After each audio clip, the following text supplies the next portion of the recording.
আসসালামু আলাইকুম। বিশ্বকাপ ফুটবল করার আসছে দরজায় আর কয়েকদিন বাকি মাত্র।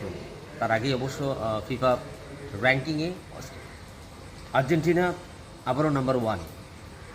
তো যেটি বলার বিষয়, প্রস্তুতি ম্যাচগুলোতে প্রত্যেকটাতেই আর্জেন্টিনার যে জয়ের ধারা, এই ধারাবাহিকতা যদি অব্যাহত থাকে তাহলে 26 বিশ্বকাপেও চ্যাম্পিয়ন হবে আর্জেন্টিনা।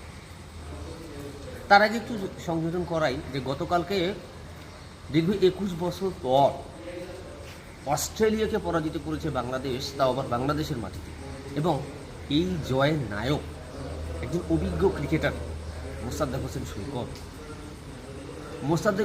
হোসেন সৈকত ব্যাটে যেমনটা জ্বলেছেন ঠিক তেমনটাই বল হাতেও উজি ক্রিকেটারদের নাস্তানাবুদ করেছে।